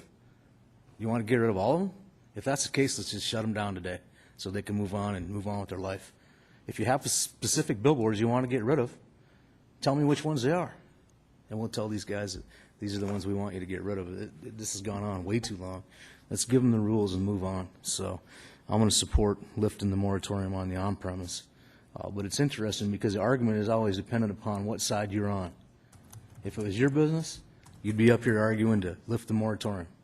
If it's not your business, you'd be up here arguing to that's not you. So, thank you. Thank you. Let's go to Alderman Ron Kroger. Thank you, Mayor. Where are we at as far as you selecting a committee? The names will actually be back to the next Legal and Finance Committee. Okay, thank you. Thank you. Motion on the floor is to lift the moratorium on the on-premise electronic message centers. Any further discussion? Seeing none. All those in favor signify by saying aye. Aye. Opposed? Motion passes. Thank you, everyone. Item number 54, Alderman Quaker, if you would, please. Item 54 is from the Edinburgh subdivision, a request by Preston Gable for a fence height exception to allow a 6-foot fence in the 25-yard front yard setback generally described as being located at 1477 Edinburgh Drive. Recommendation is for approval, and that's my motion. Second. We have a motion and second for approval. Discussion on that motion. Let's go to Alderman Ron Weifenbach. Thank you, Mr. President. I drove by this house and looked at it, and the difference is, the one thing we keep in mind, this sits on a busy corner up there. The backside is on Catron, and this side is right on that turn, so when people turn in, oh, he's got some good pictures there, so I actually visited the site, and I can live with the extra 2 feet on the fence. Okay, thank you. Motion on the floor is for approval. Any further discussion? Let's go to Marcia Elkins. Oh, hang on. Let's get your mic turned on. Go ahead.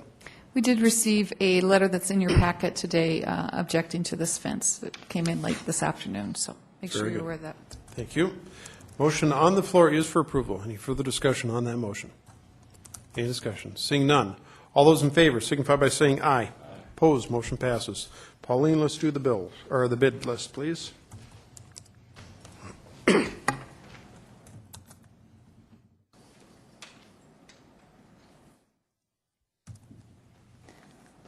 Item number 55 is a 2010 or newer 13,000-pound cab and chassis with 29-foot aerial lift and flatbed truck body. This was opened on September 10th, 2010.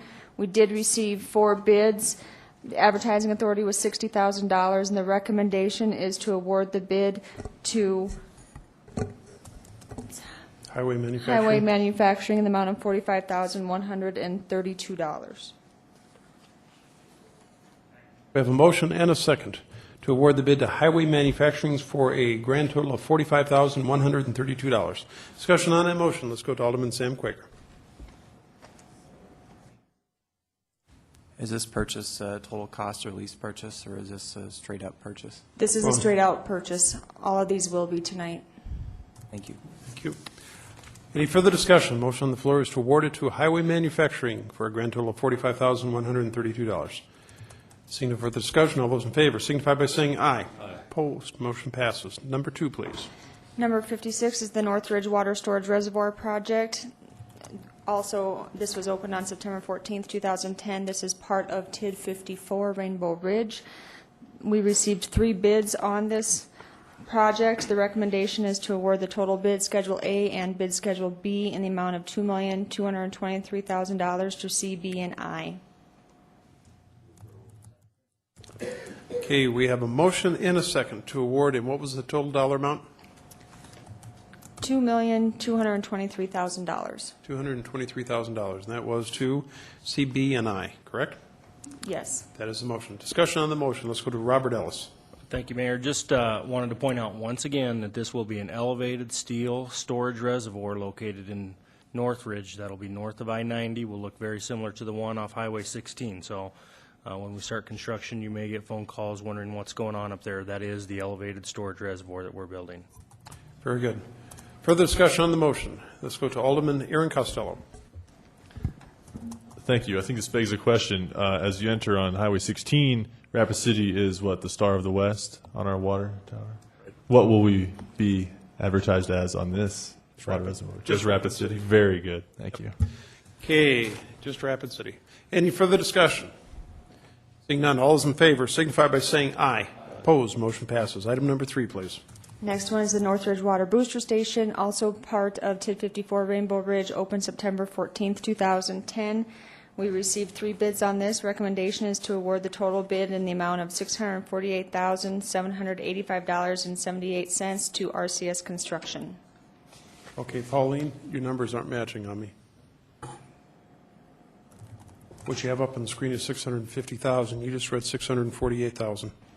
More than likely, when Public Works took the bid back, they actually go through the quantities and make sure that the calculations are correct.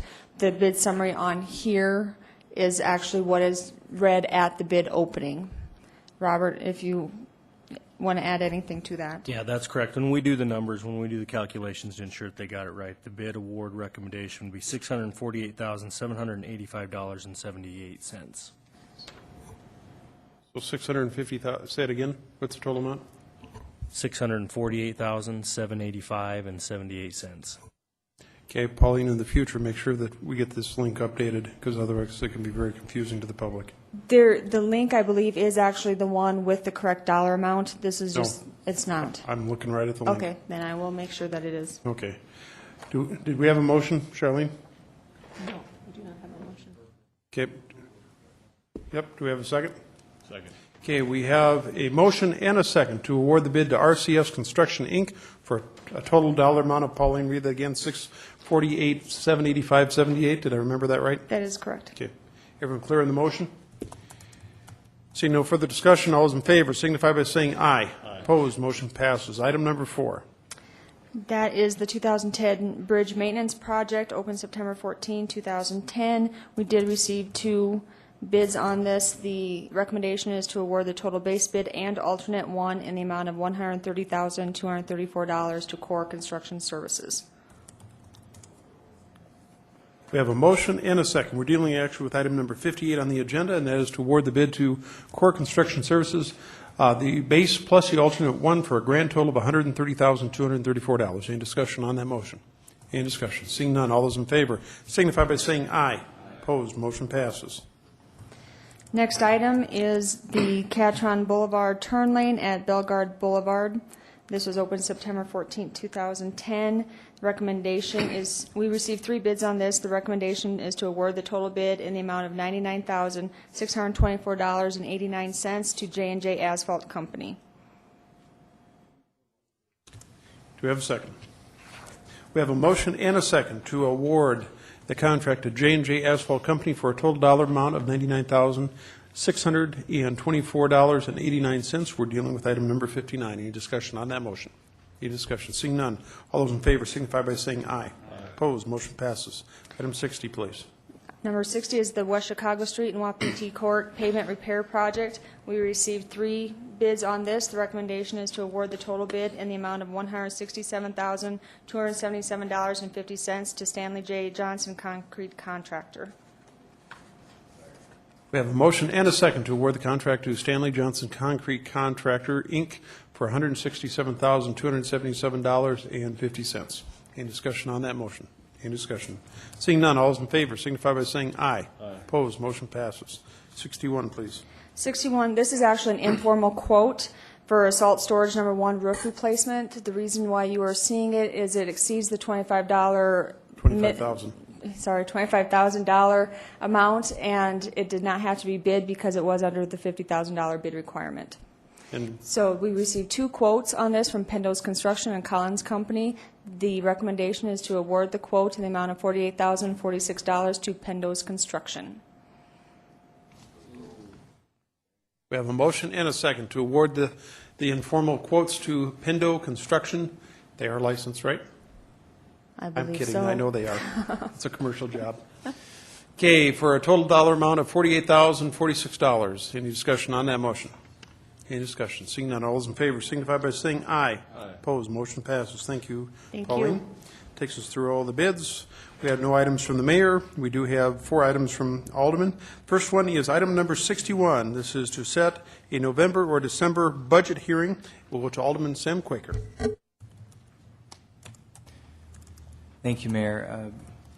I think it was Alderman Davis that brought up the idea during the budget hearings, but wherever the idea came from, it's a good idea, and that is to have a discussion, I think sometime this winter, perhaps a couple of times this winter, but I think we should start by setting up a meeting sometime in November or December, get a recap on where we're at with sales tax revenue, and see if any changes need to be made for 2011. So I'm going to offer a motion to ask council leadership to work with the mayor's office and staff to set a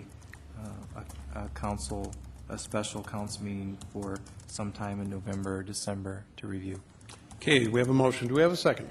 Okay, we have a motion and a second to ask council leadership to work with the mayor's office to establish a date for a special council meeting to review sales tax and have other discussions dealing with the budget. Discussion on that motion. Let's go to Alderman Dave Davis. Thank you, Mr. Mayor. I would ask the motion maker to give the mayor's office some latitude on the November-December date. If it happen to be that our sales tax reports that we're looking at, that we want to carry over till January to get past the LNI or through Christmas or something of that nature, to give us a more true reading, I would give them the latitude to use the date that they see fit to gather that information and schedule a meeting. The motion maker would give that latitude as well. That's what I said. Yep, very good. I thought I heard that. Okay, motion on the floor is to ask council leadership to work with the mayor's office as far as establishing a date for a special council meeting. Any further discussion on the motion? Seeing none, all those in favor signify by saying aye. Aye. Opposed, motion passes. Item 61B, update on the hotline, and that will go to Alderman Sam Quaker, I believe, put this on the agenda. Did you want to go to Mr. Tome? Mr. Tome, what's your update? We have a contract from Global Compliance, which is a company that we selected, and the city attorney's office has reviewed it, had some comments. Their lawyer commented back, so currently we're in lawyer land, and I think Jason's getting that sorted out and going to talk directly with their counsel and hopefully have those issues resolved. So we expect to have a contract within the next couple of weeks, I assume?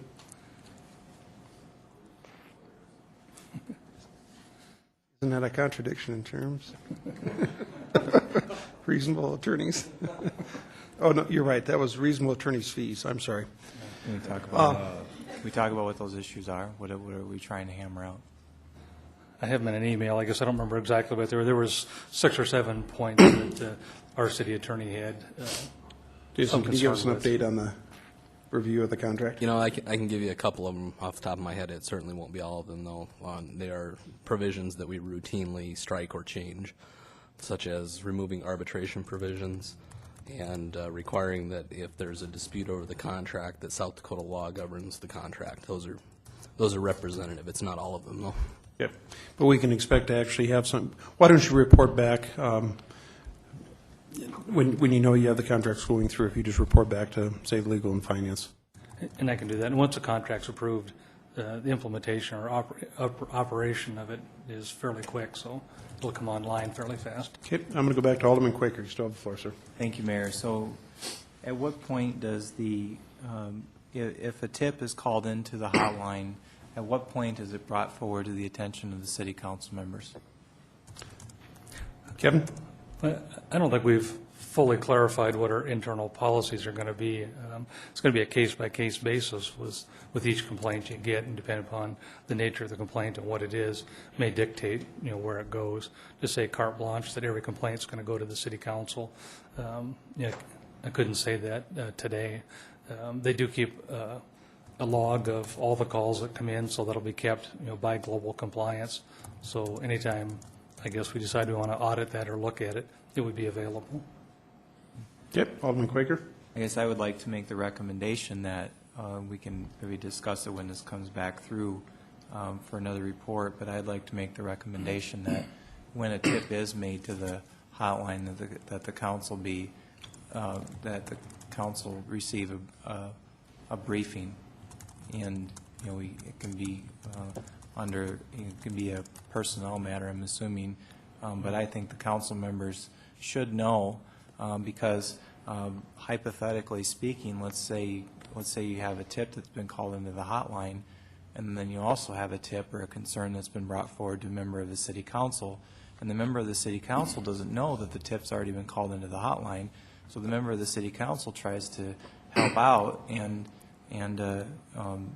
gets people upset in the process because they're simply trying to listen to concerned employees who need an ear. So I guess I want to make sure that that council members receive notice of those calls, and to make sure that all allegations and concerns of waste and fraud are adequately investigated. And just speaking from a very general textbook standpoint of checks and balances, you have two branches of government, and the way I've read the initial proposal is both people notified and the current proposal would serve at the pleasure of the mayor. There wouldn't be anybody in the other branch, I'm just speaking hypothetically, or there wouldn't be anybody in the other branch that would be notified. So I would like to see that addressed, and it'd be nice to see that addressed tonight, but we can wait until the hotline is implemented. Thank you. Okay, thank you. Let's go to Alderman Jordan Mason. Thank you, Mayor, and thank you, Alderman Quaker, for bringing this forward. I'd first like to just commend Kevin Tome for his hard work on this contract and all of the facets of this program. He's just done an outstanding job.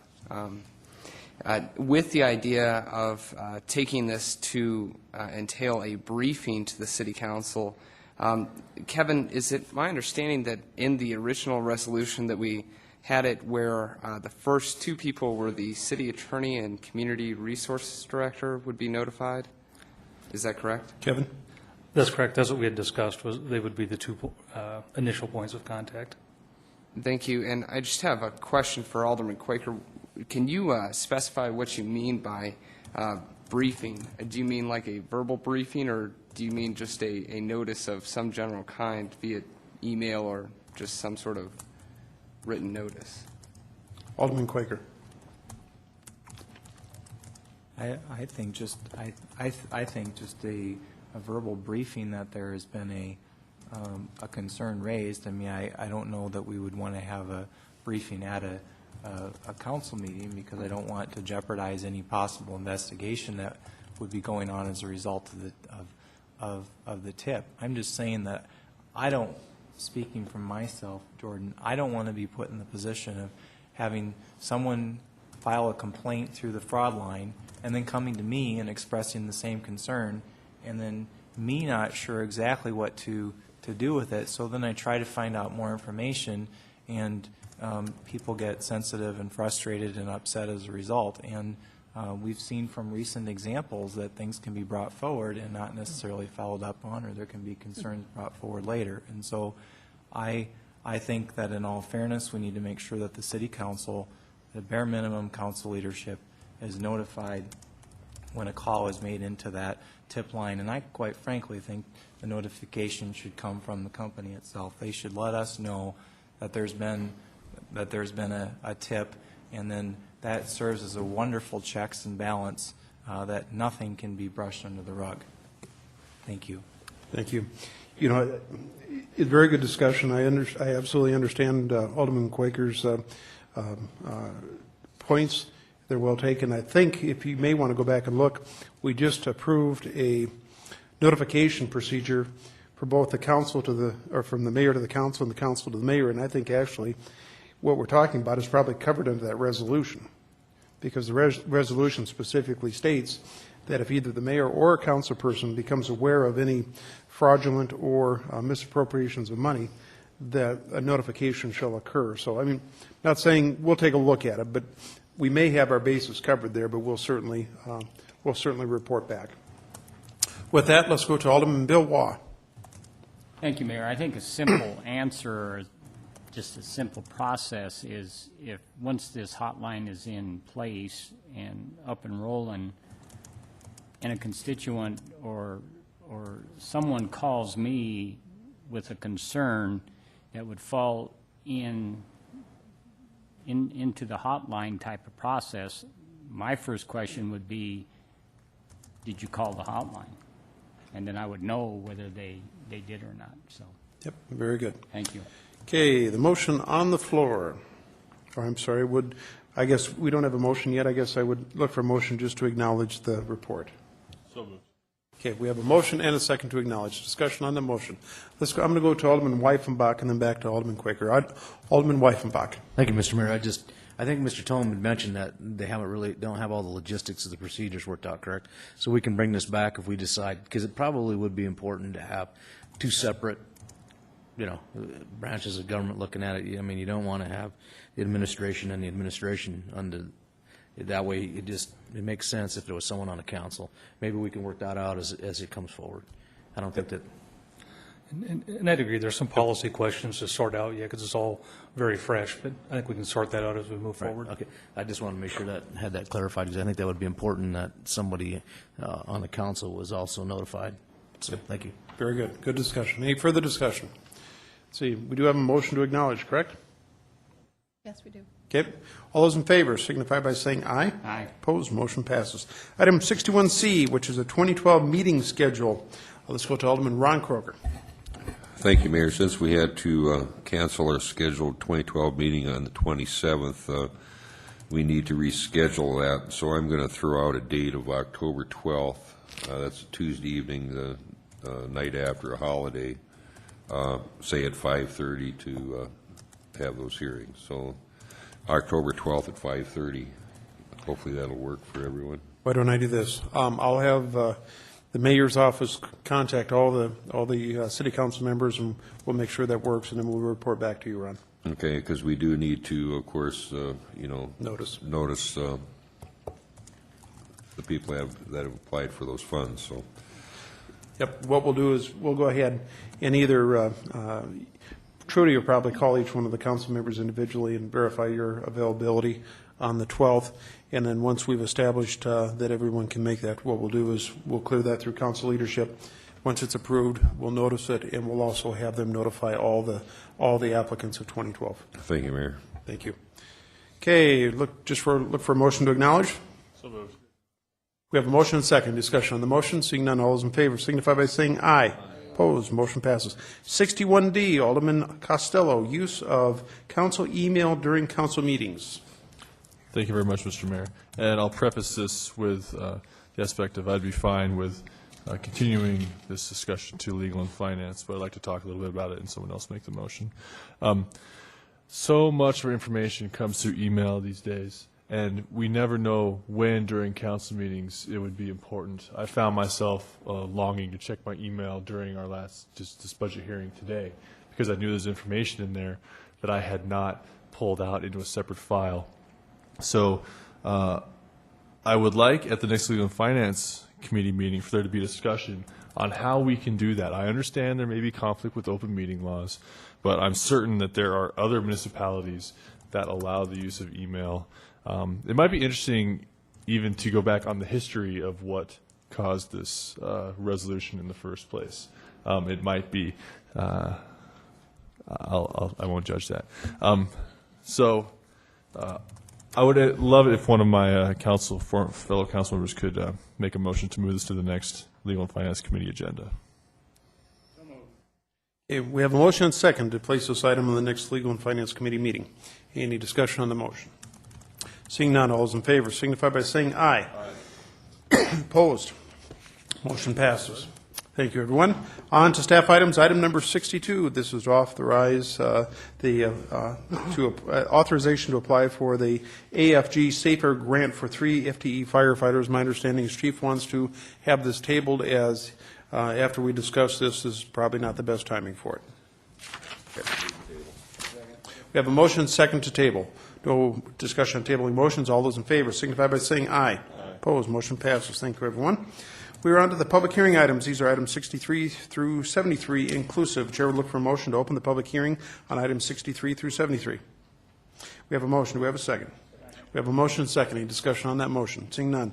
All those in favor signify by saying aye. Opposed? Motion passes. I do not have any speaker request forms on items 63 through 73 inclusive. Let's see. At this time, we will take up, and keep in mind we do need to keep the public hearing open at this time. We're on to the continued public hearing consent items. These are items 63 through 68 inclusive. Marcia, do we need to have any of those pulled? How about from the City Council? Seeing none, Chair would look for a motion to approve the continued public hearing consent items, items 63 through 68, per the recommendations on the printed agenda. I think I had a motion and a second somewhere in there. Any discussion on that motion? Any discussion? Seeing none, all those in favor signify by saying aye. Opposed, motion passes. That does end the continued public hearing consent items. Chair would look for a motion to close the public hearing items on items 63 through 73 inclusive. We have a motion and a second. Any discussion on that motion? Any discussion? Seeing none, all those in favor signify by saying aye. Opposed, motion passes.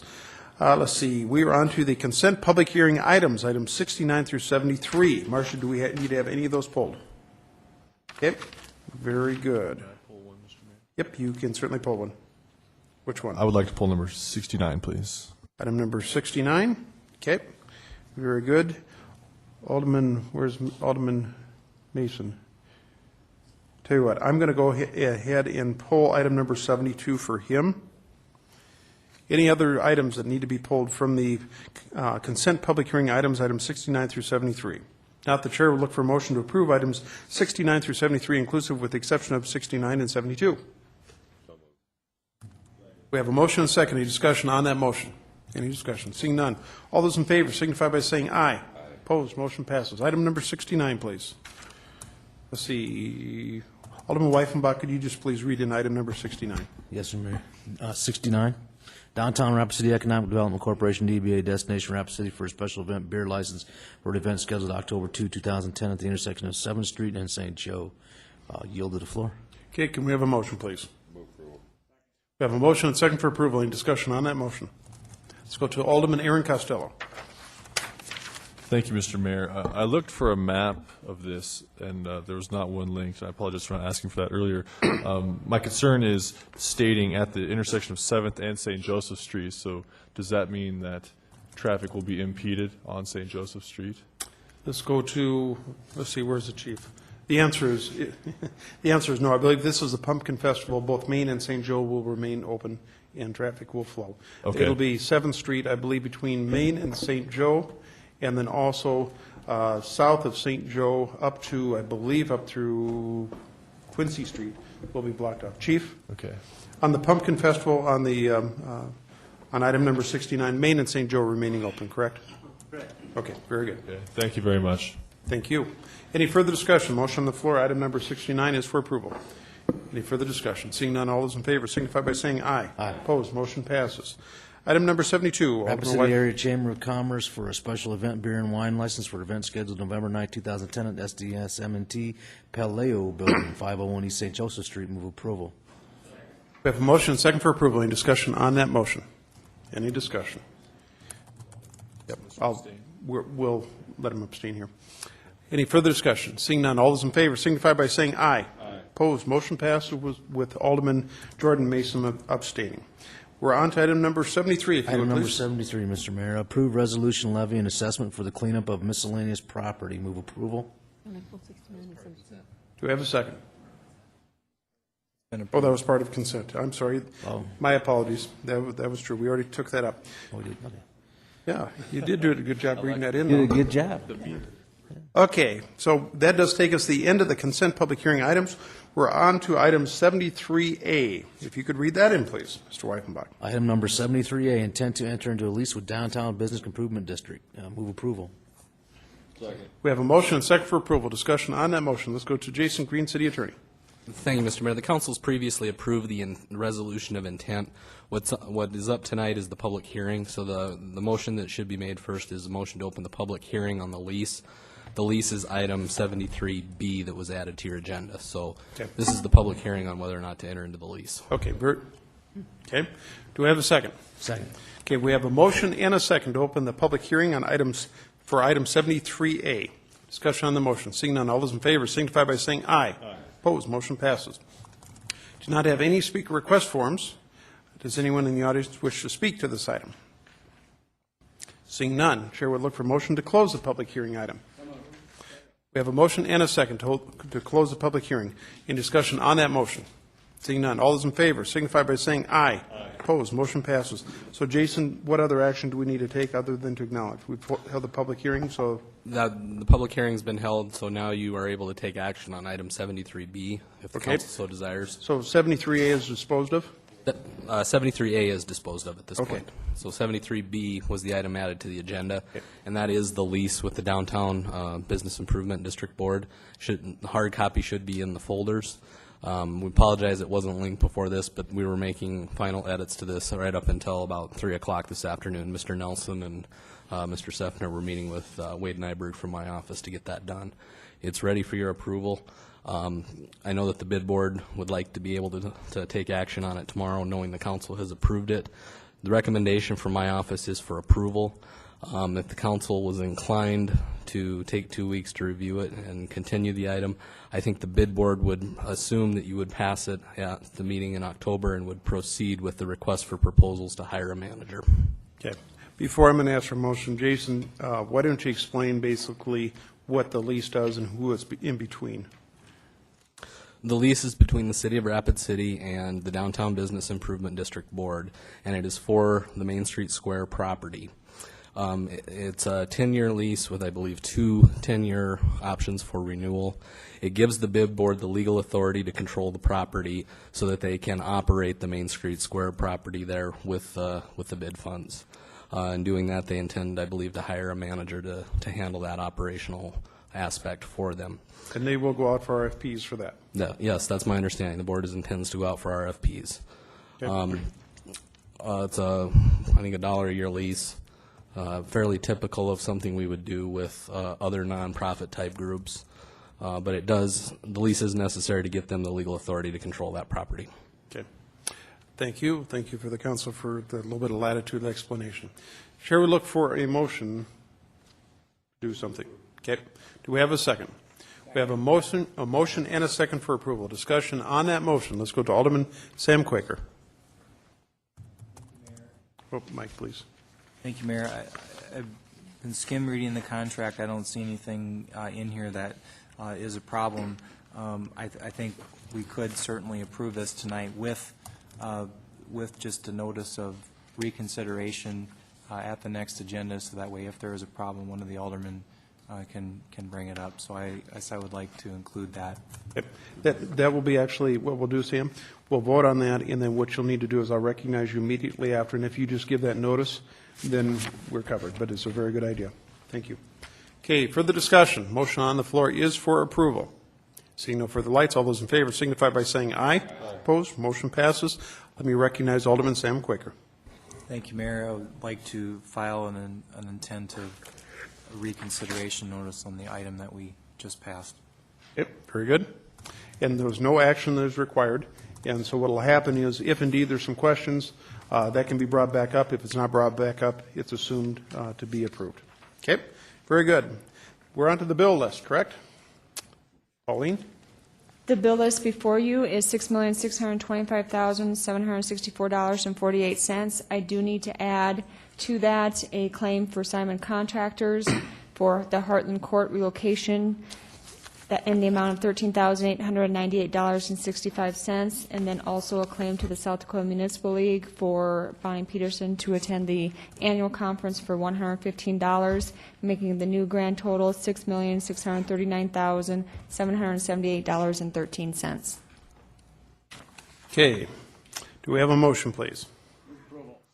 Okay, we have a motion and a second for approval as amended for check me on this, Pauline, $6,639,778.13. Any discussion on that motion? Any discussion? Seeing none. All those in favor signify by saying aye. Opposed, motion passes. Mr. Green, we have an executive session. Yes, and it will be for the purposes permitted by SDCL 1-25-2. Very good. Can we have a motion? We have a motion and a second to go into executive session for purposes permitted by SDCL 1-25-2. And discussion on the motion. Seeing none, all those in favor signify by saying aye. Opposed, motion passes. Thank you. We're in executive session.